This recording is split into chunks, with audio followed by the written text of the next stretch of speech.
Muy buenas noches.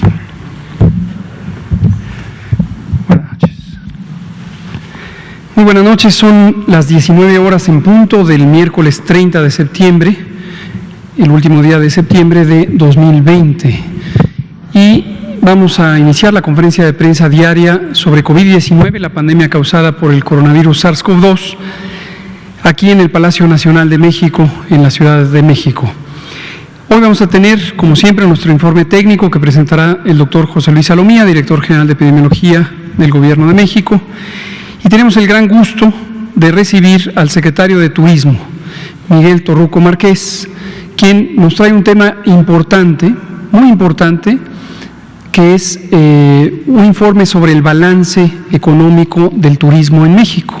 Como se conoce, la industria turística es una de las industrias importantes en la generación de riqueza para nuestro país y también, con motivo de COVID-19, es una de las industrias que recibió una muy importante afectación. ¿Por qué razón? Por razones obvias, a nivel mundial se suspendieron las movilización de personas, en algunas regiones del mundo formalmente se suspendieron vuelos o bien operaciones aeroportuarias o bien se impusieron algunas restricciones en personas que salían de un lugar y llegaban a otro. Nuestro país obviamente es un receptor de turistas muy importante y hay regiones completas del país o estados cuya economía depende muy sustancialmente del turismo, principalmente los estados costeros.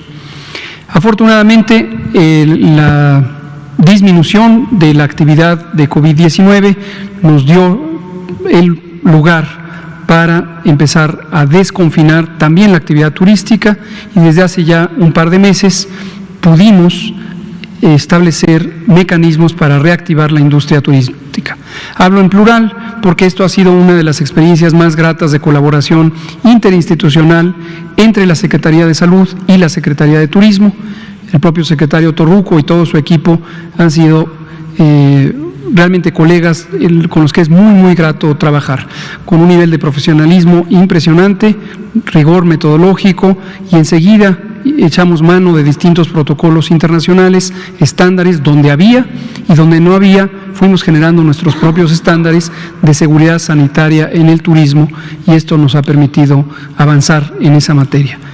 Secretario, muy buenas tardes, muchas gracias por acompañarnos. Muchas gracias. Le pido entonces al doctor Alomía si presenta, enseguida tendríamos la presentación del secretario Torruco y abrimos a preguntas y respuestas.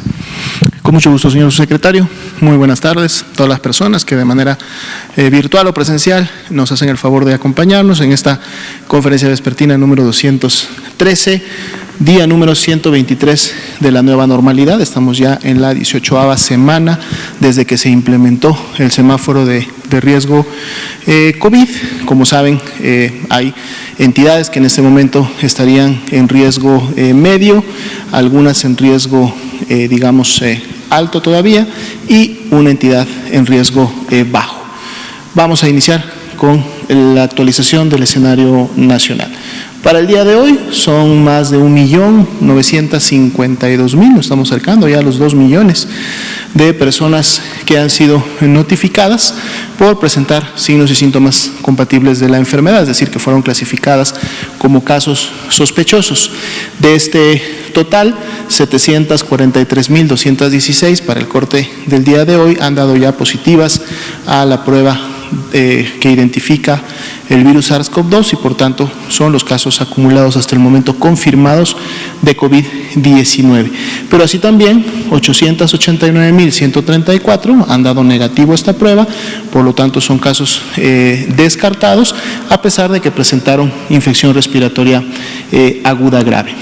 Tenemos 39.327 personas que estarían todavía en un estatus de ser casos sospechosos, en los cuales esperamos poder obtener un resultado de laboratorio en los siguientes días para ver entonces cómo se mueve las estadísticas lógicamente de confirmados y de negativos, pero también cómo se mueve el porcentaje de positividad que precisamente está basado en este grupo de personas que finalmente obtienen un resultado de laboratorio. Continúa siendo de 40% este porcentaje de positividad para la semana 38, ya evidenciamos un incremento en el mismo, de haber estado en un 39%, estamos en un 40%, y lógicamente esto responde también a una media nacional en la que hay entidades federativas que tienen porcentajes más altos, pero otras porcentajes más bajos.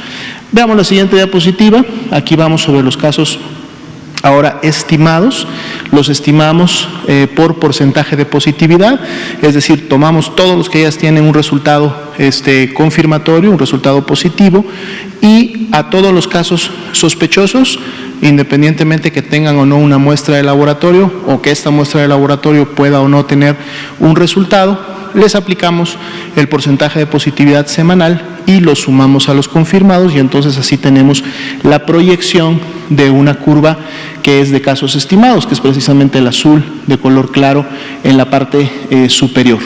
Estamos en la 9ª semana de tendencia descendente de esta curva, siendo el cambio entre la 37 y 38 para el día de hoy de menos 5%. Las defunciones igualmente menos 39% para la misma temporalidad, con una tendencia descendente que se ha venido presentando desde la semana 31. Continúa siendo de 4% la proporción de personas que conforman la epidemia activa en el país, personas que han iniciado con signos y síntomas en los últimos 14 días. Es un indicador que también hemos visto disminuir de manera congruente con estas prácticamente 9 semanas de descenso que hemos tenido. Lógicamente este 4% también está distribuido en las diferentes entidades federativas, y ustedes pueden ver esa distribución en los diferentes mapas interactivos que se publican en la página de coronavirus.gov.mx, en donde además hay mucha más información que la que normalmente presentamos, y información desglosada inclusive por entidad federativa, y para cada una de ellas también el comportamiento por municipio. Veamos finalmente la ocupación y disponibilidad hospitalaria. 28% de ocupación a nivel nacional para camas generales, lo cual nos deja un total de 21.382 camas disponibles, y las entidades continúan todas al menos con un 50% de disponibilidad, llegando a ser tan elevada como en el caso de Chiapas de Campeche, de tener disponibilidades de hasta un 95%. Y veamos finalmente la ocupación y disponibilidad de camas con ventilador, que son para los pacientes más críticos. Sigue siendo de 24% solamente la ocupación, y aquí al menos 58% de disponibilidad en todas las entidades federativas, viendo que prácticamente la mitad de ellas tienen inclusive 80% o más de desocupación en este tipo de camas, lo cual también es un indicador importante no solo de la desaceleración y disminución de la epidemia en México, sino también, o específicamente a través de estos gráficos, de la presentación de casos graves que están lógicamente requiriendo atención especializada. Sería la actualización para esta noche. Muchas gracias, doctora Lumía. Secretario Torruco, si es tan amable de compartirnos. Gracias. Muy buenas tardes tengan todos ustedes. Quiero comentarles cómo hemos visto la proyección del cierre de diciembre del presente año en materia de ocupación hotelera. Se han hecho 2 previsiones de cierre, una con el color amarillo y otra con el color naranja.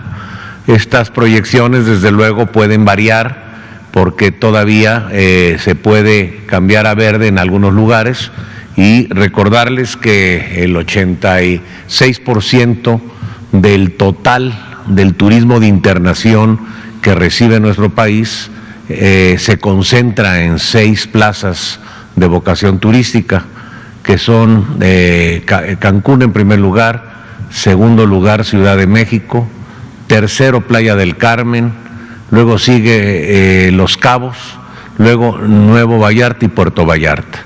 Así que estas proyecciones son generalizadas, pero pueden todavía mejorar en caso de que se avance en las 6 plazas de vocación turística por concentrar el mayor porcentaje. Aquí vemos, por ejemplo, que Mazatlán puede cerrar con 65%. Vamos a nada más comentar el aspecto optimista.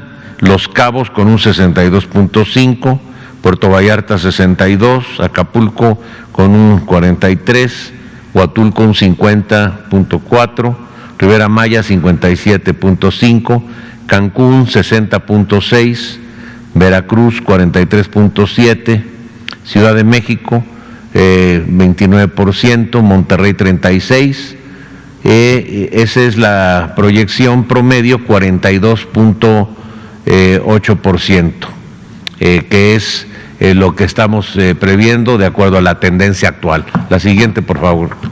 En materia de porcentaje de ocupación, estamos hablando del 2019, recuerden que el turismo doméstico es muy importante.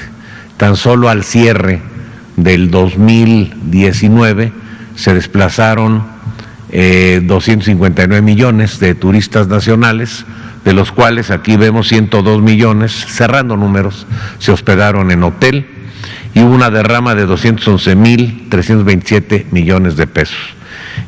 Para el cierre estamos hablando de lo que son hospedados en hotel, serán casi 59.000 personas, 59 millones, perdón, y 112.898 millones de pesos. Este es el tamaño de la contracción que consideramos se puede dar en materia de turismo doméstico. En la siguiente gráfica podemos observar que la proyección al cierre del año en llegada de turistas de internación, tanto fronterizo como terrestre, con pernocta, es de la siguiente manera. Vemos cómo veníamos en enero del 19, se venía creciendo y posteriormente al 11 de marzo, cuando se declara por la Organización Mundial para la Salud el COVID como pandemia, empieza la caída hasta tocar piso en abril y mayo.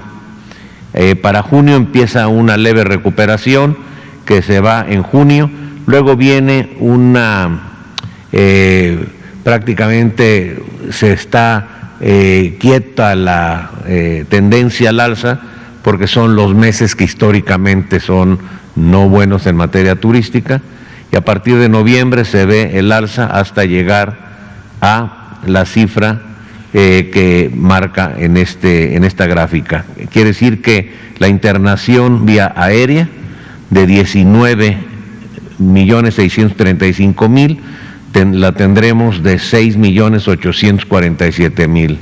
Los fronterizos, que es el amarillo, 21.267.000 contra 12 al cierre del 20, y los fronterizos con pernocta, son de automóvil, de 17.600 casi, nos vamos a casi 10 millones.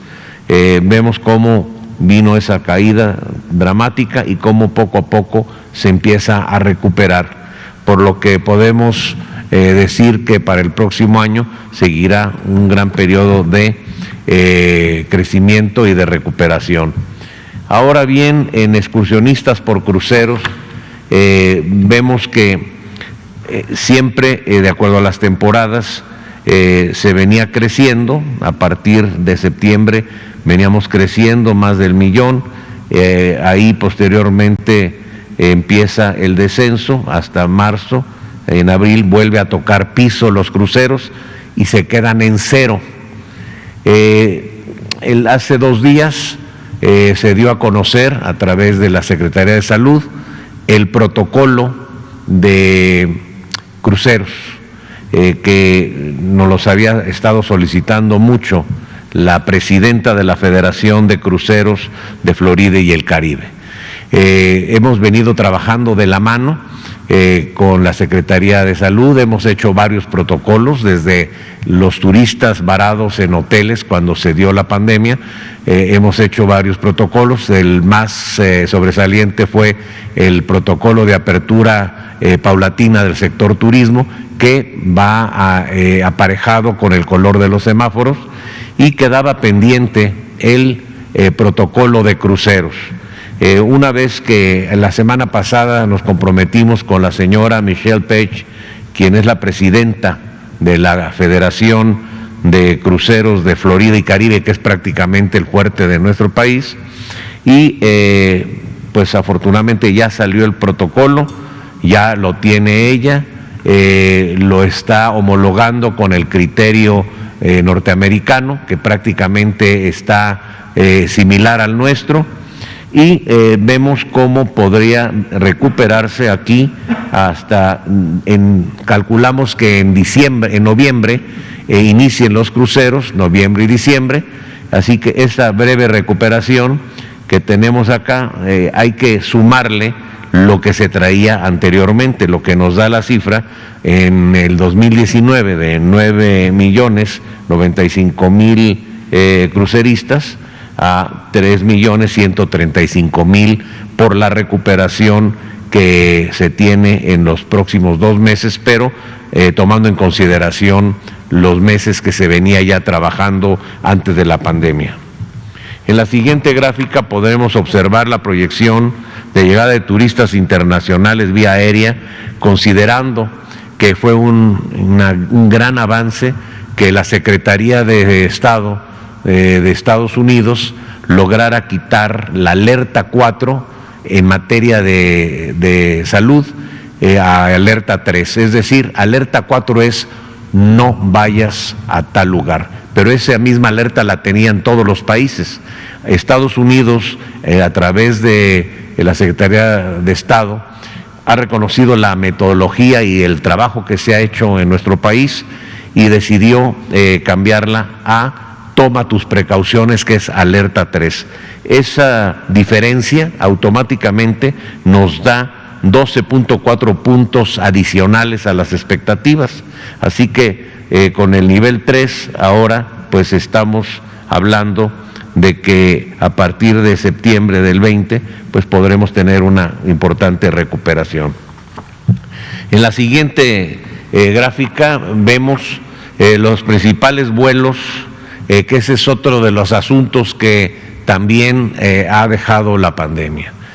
Tanto el turismo nacional ha cambiado de perfil, que ahora prefiere manejar el turismo terrestre 3-4 horas, también el estadounidense y el canadiense, que es nuestro principal mercado emisor en un 66.4%, resulta que ellos también han dicho que piensan viajar un rango no mayor de 4 horas y media.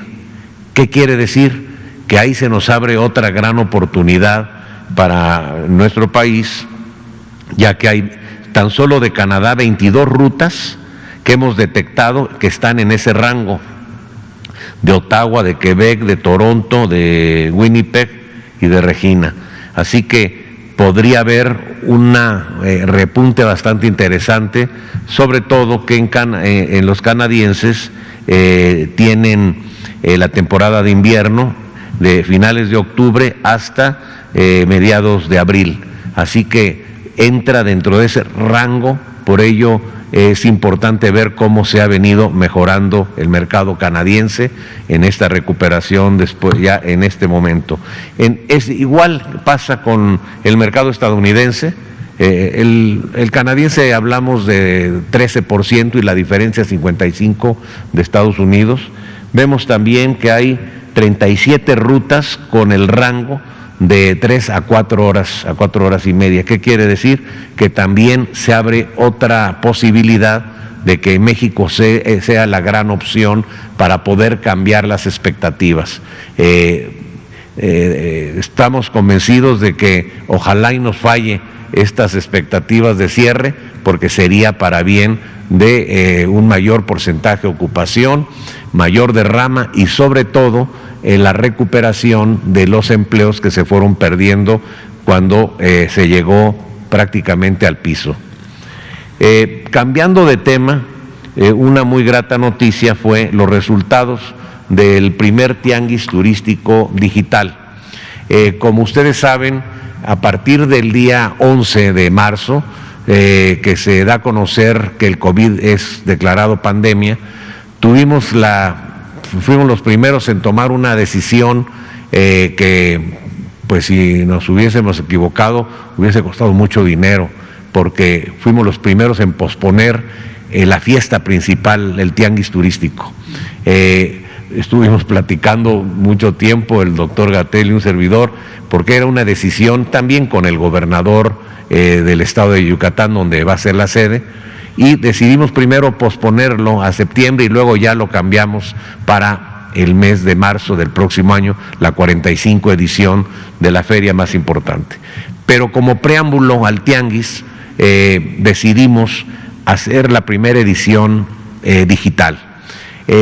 ¿Por qué digital? Porque ya nos dimos cuenta que algo que dejó también la pandemia, además de que hubo mejora en el ecosistema, independientemente de las pérdidas económicas y las desgracias, sobre todo lo más importante que es la vida humana, también esta pandemia ha cambiado la forma de hacer turismo.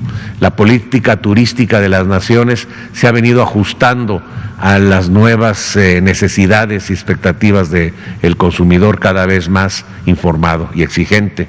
Por tal motivo, antes de la pandemia, hay que hablar un antes y un después, el 55% de los viajes se cerraban a través de plataformas y sistemas en línea. Posterior, ya en el inter de la pandemia y de esta cuarentena, que no sé por qué se llama cuarentena, porque pues pasa de los 40 días, la gente aprendió a navegar. A nivel mundial pasaron del 55 al 75%. Por ello nosotros siempre dijimos, tenemos que cambiar a la era de la digitalización, tanto en la plataforma Visit México como en un preámbulo al tianguis turístico en materia digital. Y pues lo echamos a andar y afortunadamente nos dio estos resultados.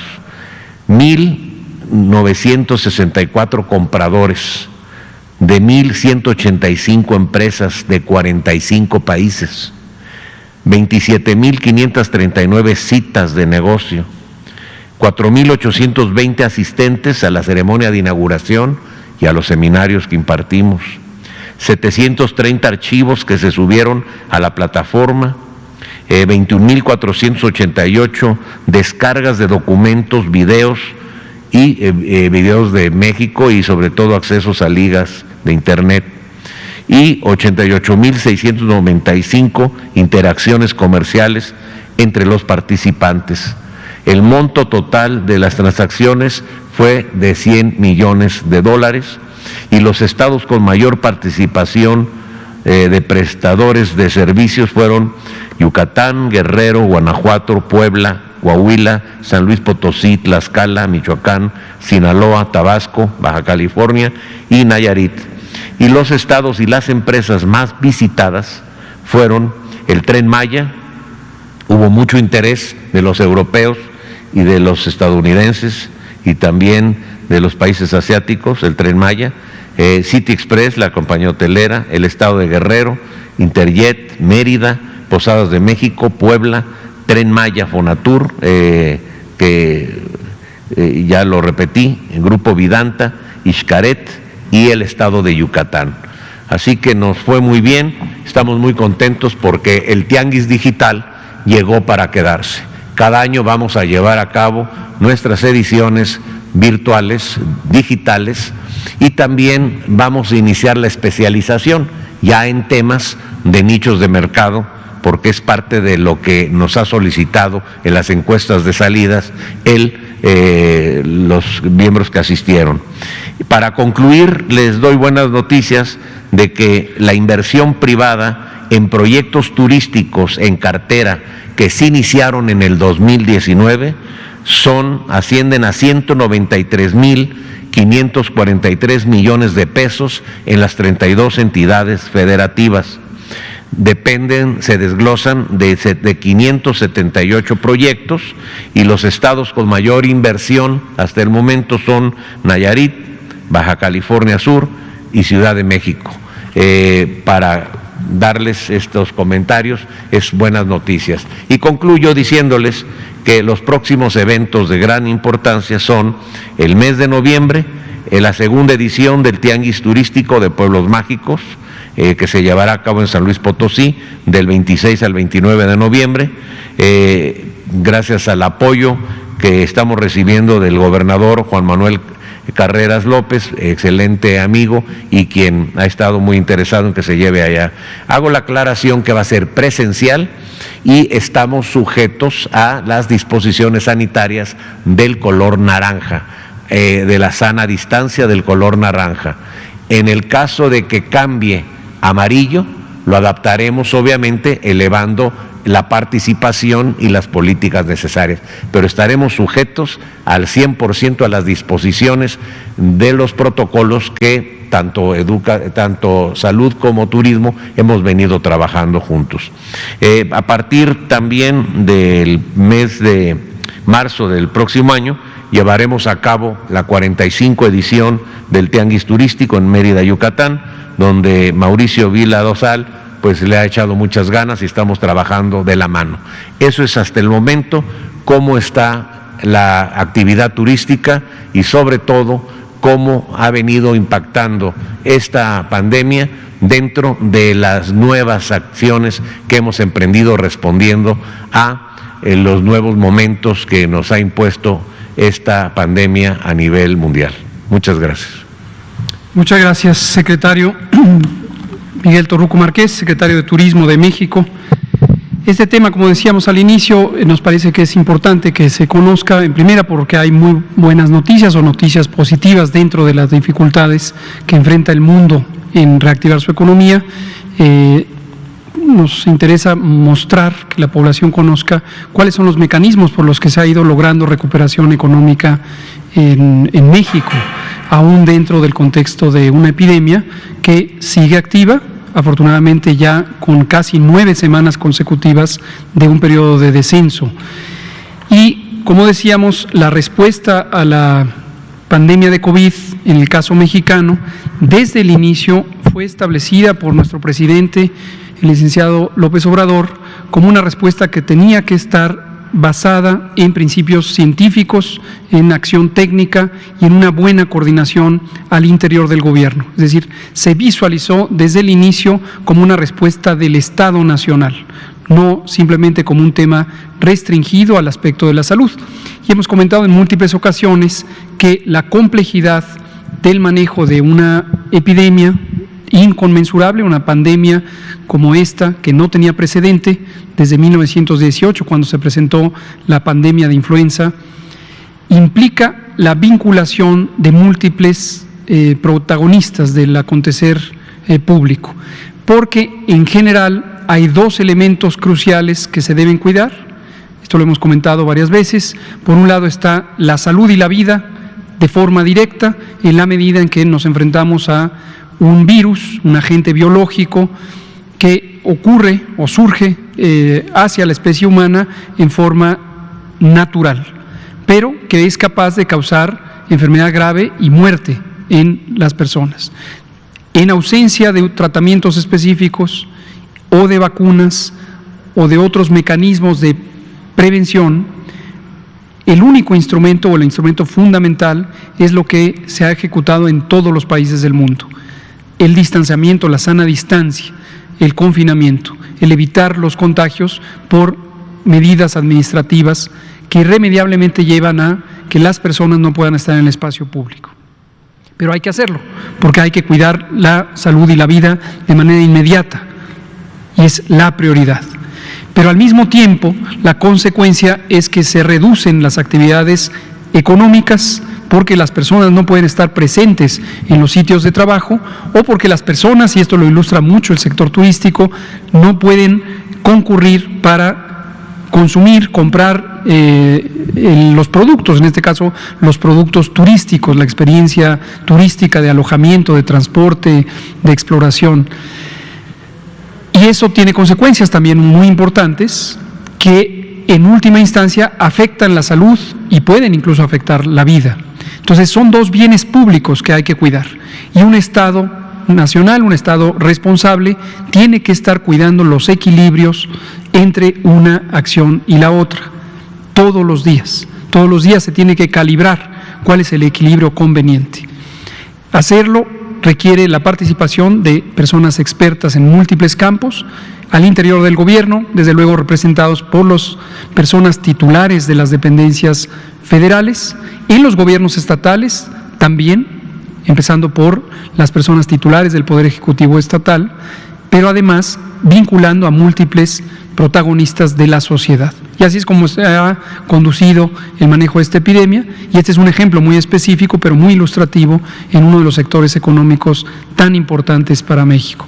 Le agradecemos al secretario de Turismo. Muchas gracias, secretario. Vamos a proceder entonces con la sesión de preguntas y respuestas. Juan Carlos Machorro, AM Noticias Querétaro. Ángel, también, por favor, allá atrás usted, y de este lado Otilia de La Razón. Por favor. Sí, buenas noches. Juan Carlos Machorro, AM de Querétaro. Secretario Torruco, ¿tiene en planes algún programa, no sé, de coinversión o de trabajo cercano con la iniciativa privada para reactivar el turismo, la promoción de los destinos en el extranjero, ahora sí que entre los propios estados aquí en el país? Y en el caso, esperemos que no, pero bueno, el mismo doctor Gatell lo ha dicho, si llegara a haber un rebrote, ¿el sector turístico soportaría otra cuarentena? Y rapidísimo, doctor Gatell, ahora sí que si me permite para usted, estas pruebas que ha anunciado el laboratorio Janssen y Johnson & Johnson con los mexicanos aquí, con la población que pues va a aplicarse esta tentativa vacuna, estas personas, ¿qué características no se deben tener? Deben ser personas que están ahorita enfermas, personas sanas, no debe ser población vulnerable, sino a lo mejor gente, digamos, entre 20 y 40 años. Cualquier persona se puede acercar y pues ahora sí que alguien decir, pues yo quiero ser conejillo de Indias. O sea, ¿cómo va a ser esta cuestión? Y las fechas, si en octubre estas pruebas inician, pues ¿cuándo habría, digamos, un resultado? ¿Noviembre, diciembre o hasta enero? Gracias. Muchas gracias. Secretario, por favor. Bueno, sí hay planes de promoción. Hemos estado en contacto con todos los turoperadores de Estados Unidos, de Canadá, de América Latina, de algunas naciones europeas, vía virtual. Tuvimos que posponer nuestro programa de Operación Tocapuertas, que es tiro de precisión, lo que hicimos en la Ciudad de México, que fue como plan piloto. Llegamos el primer plan piloto fue China, fuimos a China, me acompañaron 12 titulares de turismo, empresarios también nos acompañaron, hablamos con 50 turoperadores, hablamos con los titulares de las líneas aéreas y con los directivos de las plataformas para llegar a convenios, porque actualmente uno no puede accesar a una plataforma china, hay que hacer un convenio. Y ya iban a venir para el mes de enero, la pandemia nos impidió ese plan, pero eso no quiere decir que ya se cancele, sino que lo vamos a hacer el próximo año, vamos a recibir a los turoperadores. Afortunadamente ya China se convirtió a partir del 19 en el primer mercado emisor, superando a Japón y a Corea del Sur. Ojo, Japón y Corea del Sur, que traían una representación del Consejo de Promoción Turística y que tenían un presupuesto de 31,000 millones de pesos en todos los 6 años del sexenio anterior. Es decir, Operación Tocapuertas son tiros de precisión que nos da esa ventaja. Para el próximo año lo vamos a seguir ya el plan para Estados Unidos, que sobre todo Los Ángeles, Chicago, Nueva York, Houston, será la primera etapa, también posteriormente estará incluido Canadá, luego América del Sur. Seguiremos participando en las ferias más importantes, con la presencia de todos los tour operadores nacionales, todas las compañías mexicanas, como lo hemos venido haciendo, y seguiremos ahora por la vía digital, consolidando a través de Visit México lo que es la nueva era de la digitalización en la comercialización turística. Las relaciones públicas es parte fundamental de la comercialización, del marketing turístico. Seguimos con esa campaña de relaciones públicas, ustedes lo han visto en las redes, he estado viajando con personas claves que tienen que ver en la gran decisión que haya turismo, como lo hicimos con el señor embajador de Estados Unidos en México y su señora esposa. Es decir, se sigue, pero considero que a otro nivel las relaciones públicas. Seguiremos con el programa de relaciones públicas, seguiremos con a través del Consejo de la Diplomacia Turística, ya terminamos los cursos con los embajadores, los cursos con los cónsules generales, para que sean activos promotores de nuestro país y que también la infraestructura de las embajadas sirva para, en una forma más austera, tener los eventos allá en las embajadas y de esa forma tengamos promotores permanentes. Ya se les envió la valija turística con la información general, seguimos haciendo los videos. Vamos a terminar este año con 80 nuevos videos de todos los nichos de mercado.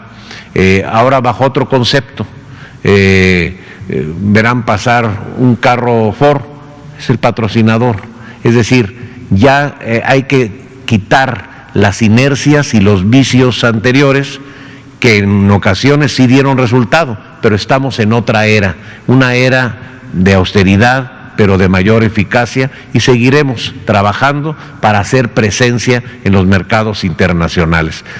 Sigue pendiente ahora, el día 5 tendrán una muy buena noticia, verán ustedes la nueva estrategia de pueblos mágicos del turismo interno y que la daremos a conocer el día 5 porque va a haber un acontecimiento muy importante. Seguiremos dando buenos resultados y seguiremos trabajando para el fomento de la inversión.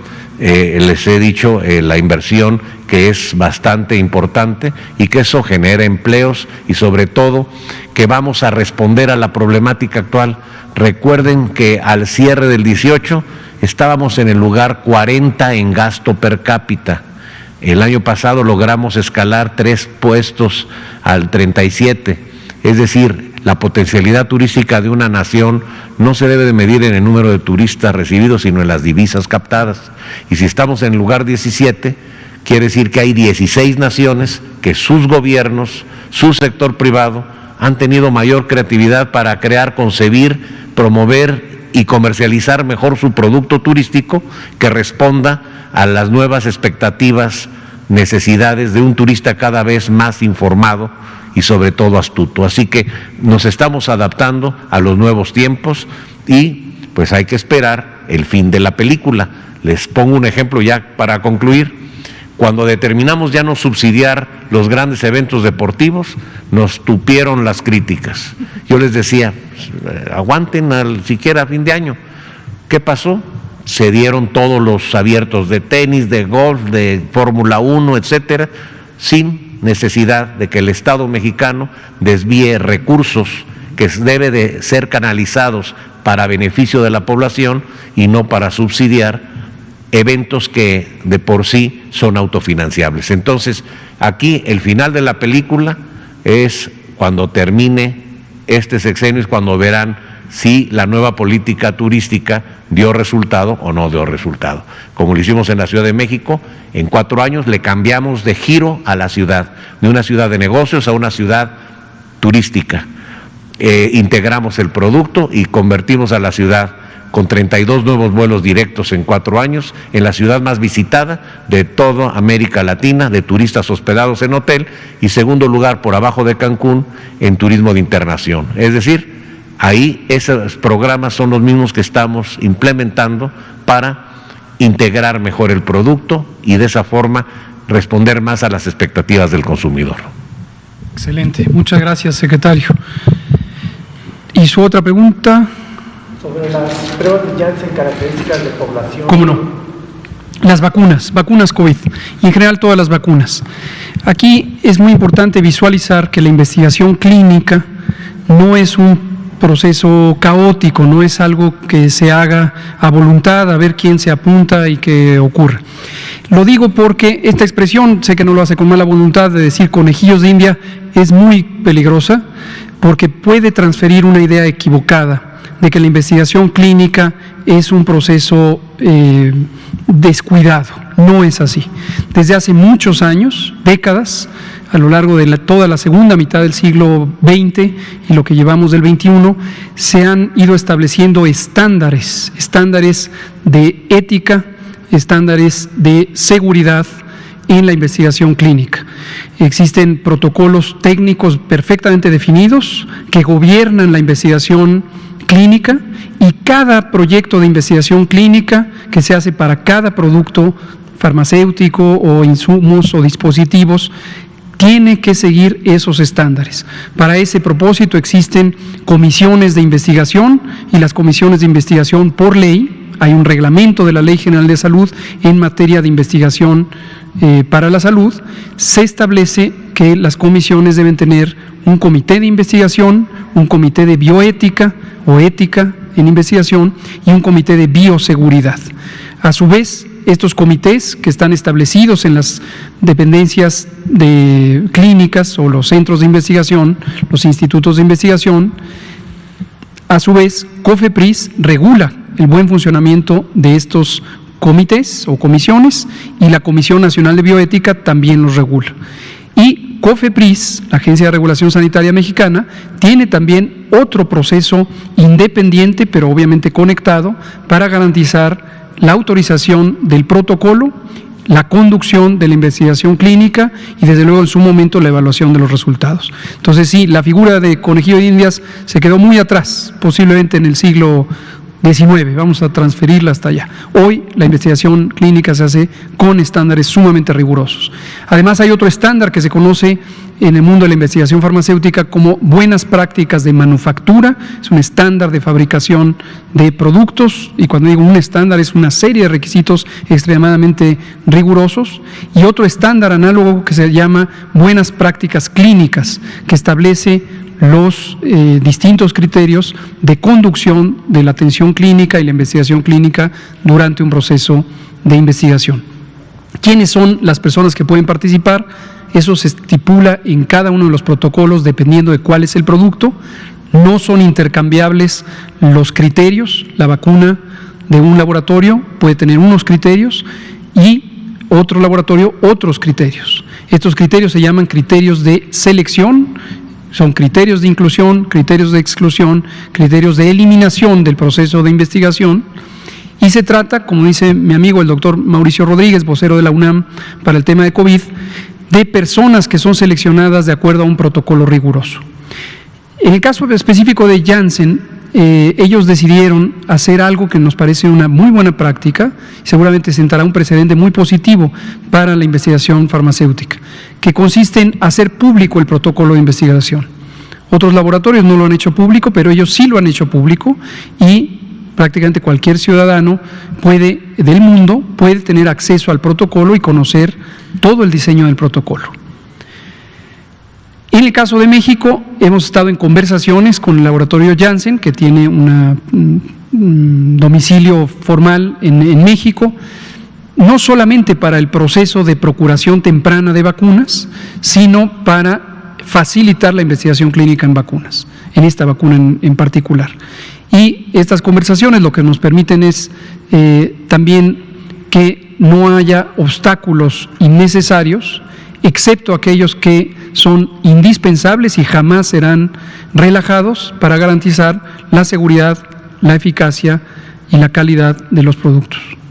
Entonces ya se dará a conocer cuando empiece la investigación cada unidad de investigación clínica, en este caso Institutos Nacionales de Salud o el Instituto Mexicano del Seguro Social, que han sido algunos de los centros de investigación preseleccionados, darán a conocer sus modos de reclutamiento para las personas que voluntariamente, siempre voluntariamente, pudieran participar en estos estudios de investigación clínica. Muchas gracias. Ángel, adelante. Y allá, ahorita pasamos por ahí. Gracias, buenas noches, secretario.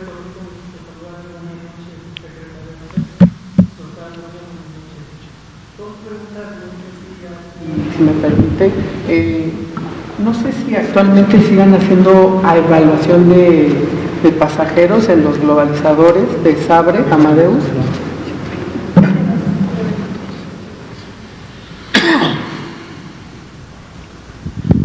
Buenas noches nuevamente. Si ahorita actualmente sigue haciendo valoración o estimación de globalizadores para las reservaciones de Amadeus, Abre, WorldSpan, Galileo, que finalmente dan una idea, una estimación sobre el patrón de reservación de los turistas a nivel internacional, Europa, Estados Unidos, Canadá, Asia, México, o de todos los países Asia y desde México, porque en este caso el patrón de reservación da mucha información. En el caso de las reservaciones, los extranjeros lo hacen con mucha anticipación y puede dar un indicativo muy bueno. En el caso doméstico, apostarle, por ejemplo, ahorita veo que van a hacer la edición de los pueblos mágicos. Quedaría una edición para Querétaro, también tiene pueblos mágicos. Hay mucha gente que está vendiendo artesanías y que es una gran expectativa esta gran idea. Muy buenas noches, gracias. Sí, para el gobierno del presidente Andrés Manuel López Obrador, parte fundamental de la política turística está en hacer del turismo una herramienta de reconciliación social, de enfocarnos más al beneficio de la población local, que por años simplemente se tenía al margen. Por eso se veían los contrastes de paraísos turísticos conviviendo con infiernos de necesidades, de marginación. Por ello, a través de SEDATU se está canalizando recursos para las plazas de vocación turística, pero especialmente para la población local, infraestructura básica, la SEP a través de sus escuelas, salud a través de sus hospitales, etcétera, para darle a la población lo que realmente ha estado por muchos años a la espera. Les recuerdo que por eso tenemos 60 millones de pobres, 15 en extrema pobreza. Entonces, ahora la política gira en todas las áreas, en el caso de turismo, también en torno al beneficio de la población local. Y en este contexto, el turismo interno es fundamental, porque imagínense, el año pasado nos dejó 142,000 millones de dólares y se hospedaron 102 millones en hotel y se desplazaron 258 millones de personas mexicanas en el mismo interior del país. Por ello, el día 5 daremos una excelente noticia sobre el turismo interno y los pueblos mágicos. Gracias. Se va a hacer una conferencia de prensa especial para dar a conocer la estrategia, porque no es el programa de pueblo, es una estrategia global de pueblos mágicos. Muchas gracias. Antonio Aranda, Grupo ASIR, por favor. Buenas tardes, doctor Gatell, secretario. Me gustaría, si pudiera puntualizarnos algunos detalles sobre lo que mencionaba de la vacuna. Para mí es muy importante este tema porque muchas personas, especialistas a nivel internacional, han dicho que mientras no haya una vacuna, pues una normalidad mejor a la que tenemos hoy, pues nunca va a llegar. Entonces, si pudiera comentarme, ¿para cuándo sería esta fecha? Porque tanto el canciller Marcelo Ebrard como usted ya comentaron que sería en octubre. Concretamente, ¿en qué fecha o antes de qué fecha podrían ya darse a conocer cuándo empezarán estos protocolos clínicos con personas? Y también solo precisar, la vacuna Janssen que se va a aprobar en protocolo clínico es la misma, es diferente a la que anunció el canciller Marcelo Ebrard, Sputnik, que es de Rusia, que también dijo a principios de septiembre que se iban a aplicar 500,000 pruebas en México. ¿Es la misma, es diferente, en algún momento se cruzan? Y finalmente, estos protocolos, estas alianzas con las farmacéuticas, ¿tienen algún costo para el gobierno de México? Gracias. Muchas gracias, Antonio. Sus preguntas son muy útiles para aclarar a cualquier persona que tuviera curiosidad o duda o inquietudes sobre esto. Vamos a tratar de sintetizarlo. Cada vacuna que se ha conocido públicamente, y todo esto es información pública mundial, corresponde a un laboratorio productor. ¿Qué quiere decir esto? Generalmente hay laboratorios farmacéuticos ya establecidos, algunos son grandes y tienen larga experiencia en vacunas, otros no en vacunas, pero en productos farmacéuticos inyectables, análogos tecnológicamente o biotecnológicamente a las vacunas que producen. Es frecuente que los laboratorios farmacéuticos tengan asociaciones con centros de investigación de muy alto desempeño a nivel mundial, a veces en el país donde está el laboratorio farmacéutico, a veces es en otro país diferente. La tecnología con la que se fabrican las vacunas es muy variable. Hay múltiples tipos de vacunas. En una ocasión vino el doctor Alcocer a comentar sobre los productos. Le vamos a pedir al doctor si es tan amable de volvernos a acompañar. Él es un inmunólogo muy connotado y sería muy interesante volver a ver en qué consiste la tecnología. Vamos a decirlo en términos gruesos, una vacuna, el principio de una vacuna es que se introduce en el cuerpo de la, en este caso, persona vacunada. Por supuesto, también hay vacunas para otras especies animales, además de los seres humanos. Se introduce un material que se parece a la infección. Clásicamente es el propio organismo, pensemos en un virus, que simplemente ha sido modificado para que no sea capaz de producir enfermedad, pero sí para estimular el sistema inmune, el sistema de defensas del organismo.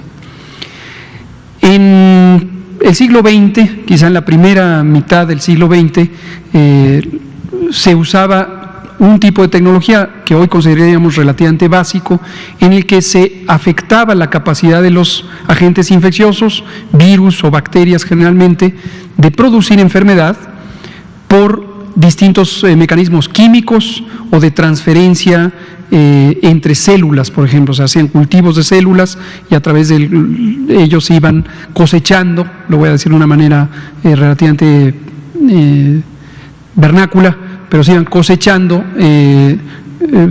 virus que se reproducían o se replicaban y cada vez estaban más atenuados. Se han usado células de monos, por ejemplo, también se ha utilizado embriones de huevo. La vacuna contra la influenza se hace en embriones de huevo, se inoculan huevos de gallina, obviamente en condiciones industriales, bien controladas e higiénicas, por supuesto, y de ahí se extraen los virus que finalmente quedan atenuados. Hoy existen muchas otras tecnologías, incluidas las de modificación genética, y los principios básicos es que se extraen los virus, a los virus se les combina con otros agentes biológicos, por ejemplo, otros virus, y esos otros virus son incapaces de causar enfermedad en los seres humanos, pero son transportadores del virus contra el que interesa crear inmunidad, en este caso el virus SARS-CoV-2. Ahora, las vacunas que se han conocido, una es la vacuna rusa que se llama Sputnik 5 romano o Sputnik B, esa es una. Esta la hace el Instituto Gamaleya, el Instituto de Salud Pública de Rusia, y el propio gobierno de Rusia es quien ha impulsado su comercialización a través de diferentes alianzas. En este momento el gobierno de México no tiene relación alguna al respecto, excepto que hubo conversaciones diplomáticas que efectivamente el canciller Marcelo Ebrard ha tenido a bien, y siempre se lo agradecemos mucho, una exploración muy amplia y muy eficiente de las posibles oportunidades a través de nuestro servicio exterior. Entonces, esa es la vacuna rusa. La vacuna de la que estamos hablando ahora es la vacuna de Janssen. Janssen es un laboratorio farmacéutico muy conocido, muy establecido, y esa es otra vacuna diferente. Otra vacuna que se ha mencionado es la de AstraZeneca. AstraZeneca también un laboratorio muy establecido y tiene una alianza con la Universidad de Oxford, y de hecho la patente original, el desarrollo tecnológico es de la Universidad de Oxford, y con ella, con esta última empresa, AstraZeneca, se ha establecido un consorcio con una fundación mexicana, un laboratorio farmacéutico mexicano, Leomont, también muy establecido, y con la colaboración de actores gubernamentales, el gobierno de México, el gobierno de Argentina. Hay vacunas chinas, hay 2 productos al menos de compañías chinas, CanSino y Sinovac, que también están en fases avanzadas de investigación. Otros productos, Pfizer, Moderna, Novavax, etcétera. Toda la exploración la estamos haciendo desde una perspectiva de gobierno. Trabajamos muy coordinados, cada quien se dedica a lo que le corresponde y nos comunicamos frecuentemente. Precisamente el martes pasado tuvimos martes anteayer, hoy es ayer, ya no sé en qué día vivo, hoy es miércoles 30 de septiembre, ayer martes 29 de septiembre nos convocó el presidente, al secretario Alcocer, al canciller Marcelo Ebrard, al secretario de Hacienda y a mí para que conversáramos sobre este empeño de concretar de manera inmediata la oportunidad de que México tenga acceso temprano a las vacunas. Ese es un objetivo del Gobierno de México, que nadie se quede sin la posibilidad de tener vacuna y que el Gobierno mexicano garantice la posibilidad de tener vacunas. También entramos a la iniciativa COVAX. Esta es la iniciativa que estableció el Sistema de Naciones Unidas a través de la Organización Mundial de la Salud, con la colaboración de algunas fundaciones internacionales como la Alianza Global para Vacunas, Gavi, y somos Estados miembros de la Organización Mundial de la Salud y participamos en el mecanismo, nos adherimos, ya se firmó el convenio específico, fue enviado y antes del 9 de octubre pagaremos el anticipo que corresponde de acuerdo a las reglas de operación. Y ahí vamos a tener una dotación importante de vacunas para poder vacunar hasta 25 millones de personas en México. El resto lo iremos obteniendo, como han hecho otros países, los países europeos, Estados Unidos o Canadá, a través de estas negociaciones directas con los laboratorios. La fecha. No es una fecha única. Cada laboratorio ha tenido progreso a distintas velocidades de realizar, desde luego, el desarrollo tecnológico de su producto y las fases de investigación clínica. Esto lo habíamos comentado en otra ocasión. La investigación en productos farmacéuticos se divide en dos grandes apartados. La preclínica, que empieza con investigación en moléculas, en matraces, en laboratorios. Después se involucra a especies biológicas, animales, por ejemplo, y ya algunos laboratorios han hecho investigación utilizando especies no humanas, animales de experimentación en laboratorio, macacos, cuyos y otros, ahí están los conejillos de India. Y luego, punto y aparte, cuando ya se ha probado que hay un principio activo y que hay indicios de que el producto es seguro, se empiezan las tres fases de la investigación clínica. La fase 1, con unas pocas decenas de personas, y la prioridad es evaluar la seguridad y algunos mecanismos de acción. La fase 2, nuevamente seguridad y eficacia a través de indicadores indirectos, centenas de personas. La fase 3, miles de personas, y el objetivo es evaluar seguridad y la eficacia ante el desenlace final, protección contra la infección o protección contra la enfermedad.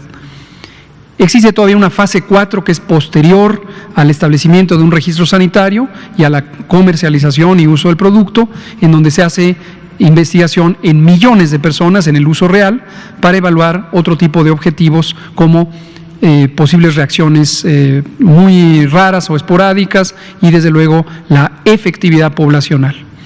Entonces no hay una fecha específica, sino que de acuerdo a cómo ha avanzado cada laboratorio, quien ya completó la fase 1 y la fase 2, que son requisitos indispensables para que las agencias de regulación sanitaria, en el caso de México, COFEPRIS, autoricen la fase 3. Si no hay resultados de la fase 1 y la fase 2, no se puede proceder a realizar la fase 3. En el caso de Janssen, todavía no publica sus resultados de la fase 1-2, a veces se combinan las fases en un mismo informe de estudio, pero está muy próximo a publicarlo. Y cuando ya tenga esta información, se puede proceder a autorizar la fase 3 y se ha pensado, de acuerdo a los planes que tiene el propio laboratorio Janssen, que a la tercera semana de octubre podría iniciar. Ahora, es muy importante que inicie porque si no, no da tiempo de completar la fase 3, que requiere un reclutamiento de varias personas. Janssen está contemplando 60,000 sujetos en Estados Unidos y otras naciones, incluido México, en donde potencialmente tendríamos hasta 5,000 personas en el proceso de estudio. Muchas gracias. Pues aquí terminamos. Le agradecemos al secretario de Turismo, Miguel Torruco, Muchas gracias, secretario. Por supuesto, al doctor Alomía, a todas y todos ustedes. La epidemia sigue, no se ha acabado, 9 semanas en descenso.